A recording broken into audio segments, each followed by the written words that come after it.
pagi anak-anak kelas 7. Apa kabarnya anak-anak? Mem Elisa berharap semua anak kelas 7 senantiasa sehat dan senantiasa diberkati oleh Tuhan. Nah, anak-anak, apakah anak-anak juga bersuka cita? Karena hari ini kita sudah masuk di materi IPA semester 2. Nah, Mem Elisa berpesan anak-anak menyimak video dari awal, pertengahan, sampai akhir ya. Jangan diloncat-loncat, karena ini adalah gambaran umum anak-anak akan belajar apa saja di semester 2 ini ya. Oke, selamat menyimak. Tuhan Yesus memberkati.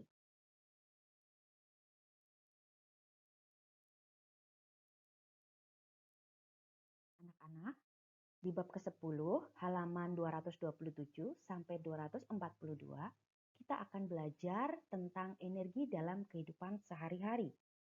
Nah, tahukah anak-anak contoh energi yang ada di sekitarmu?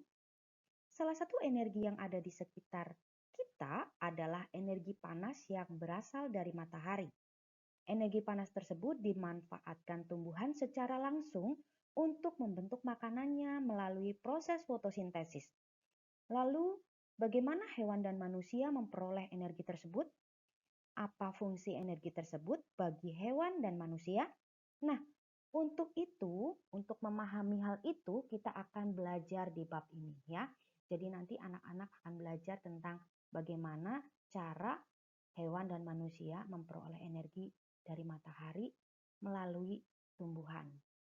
Ya.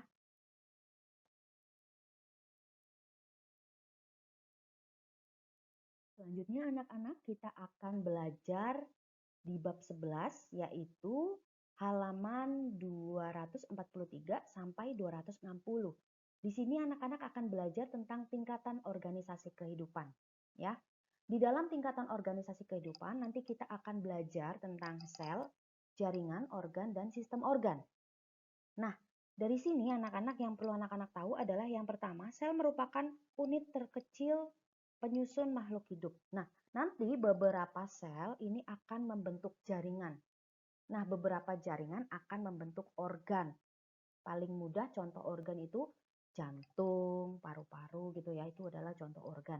Kemudian dari semua organ ini, beberapa organ akan membentuk sistem organ. Nah, sistem organ ini contohnya adalah jika pada manusia ya, itu adalah sistem ekskresi, sistem pernafasan, sistem pencernaan, sistem peredaran darah, ya, dan masih banyak yang lainnya. Nah, di sini kita akan belajar tentang itu di bab 11 ya.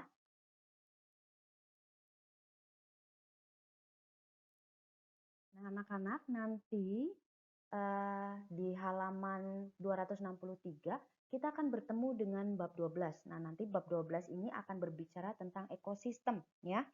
Makhluk hidup di dunia ini pada dasarnya selalu berhubungan dengan makhluk hidup lainnya, terutama dalam hal mencari sumber makanan. Akibatnya di lingkungan terjadi suatu interaksi antara makhluk hidup dengan makhluk hidup yang lain maupun antara makhluk hidup dengan lingkungannya. Kondisi ini disebut ekosistem. Di dalam sebuah ekosistem akan terdapat berbagai jenis populasi makhluk hidup. Selanjutnya, populasi itu akan membentuk sebuah komunitas. Apa itu populasi? Komunitas dan ekosistem. Bagaimana hubungan antara makhluk hidup satu dengan makhluk hidup yang lain? Agar dapat memahaminya, kita akan belajar di bab 12 ya.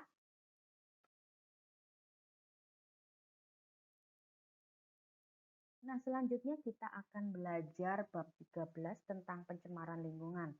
Ya, kalau anak-anak buka buku halaman 289 ya. Nah, anak-anak perhatikan di situ ada dua buah gambar ya. Ada gambar asap pabrik yang mengepul di udara yang sepertinya itu sangat pekat ya. Kemudian gambar yang selanjutnya adalah di situ ada kendaraan yang mengantri. Sepertinya terjadi kemacetan ya.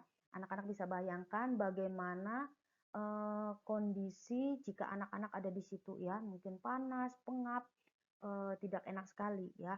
Apalagi jika mobilnya tidak ada AC-nya ya. Nah, anak-anak nanti di bab ke-13 ini kita akan belajar tentang Hasil buangan limbah industri ke udara merupakan salah satu bentuk pencemaran lingkungan. Pembuangan limbah pabrik ke udara dan asap kendaraan bermotor dapat menimbulkan pemanasan global, seperti hujan asam, efek rumah kaca, dan lain sebagainya. Nah, tahukah anak-anak dampak dari pencemaran lingkungan? Mengapa dapat terjadi hujan asam dan efek rumah kaca? Bagaimana cara menanggulanginya? Agar anak-anak dapat menjawab semua pertanyaan ini, nanti kita akan pelajari semua di bab 13 ini. Ya.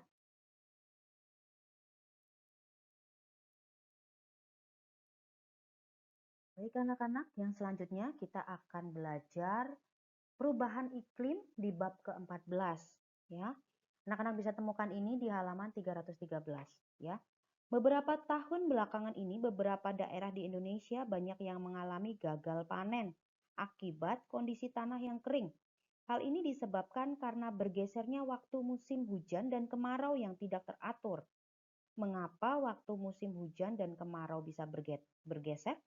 Apakah penyebabnya? Nah, kita akan pelajari di perubahan iklim ini ya. Jadi kalau anak-anak lihat, harusnya mungkin papa mama suka berbicara ya. Harusnya ini sudah musim kemarau, tapi kenapa masih musim hujan gitu ya. Loh, ini kan harusnya sudah musim hujan, tapi kenapa kemaraunya masih berkepanjangan ya sampai mungkin air sumurnya habis gitu ya. Nanti kita akan belajar di sini ya.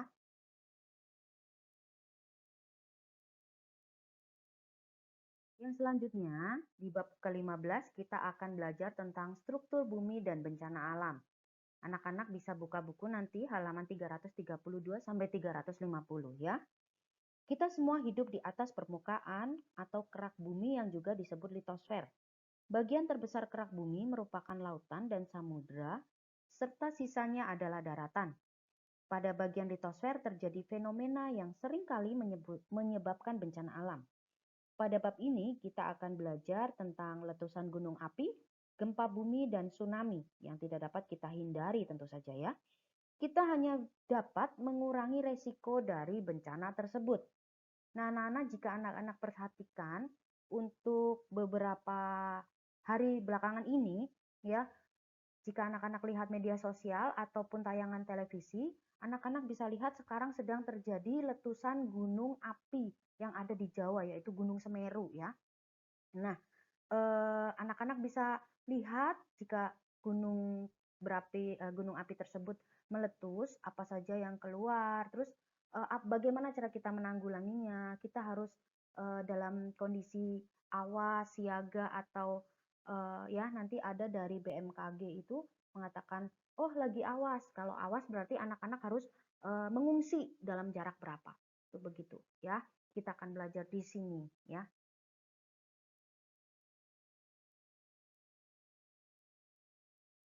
Baik, yang selanjutnya adalah bab ke-16 yaitu tentang tata surya. Anak-anak bisa buka halaman 353 sampai 370 buku IPA terpadu kelas 7 ya. Di luar planet bumi terdapat angkasa luar yang terlihat sangat mempesona. Dengan menggunakan teknologi teropong yang canggih, kita dapat mengamati benda-benda angkasa luar dari bumi. Benda-benda tersebut terdiri dari bintang, planet, bulan, asteroid, komet, dan meteorit. Beberapa astronot bahkan telah mengunjungi beberapa benda langit tersebut. Bumi yang kita tempati adalah salah satu dari planet dalam sistem tata surya. Bagaimana karakteristik benda-benda angkasa luar tersebut? Nah, di sini kita akan pelajari ya.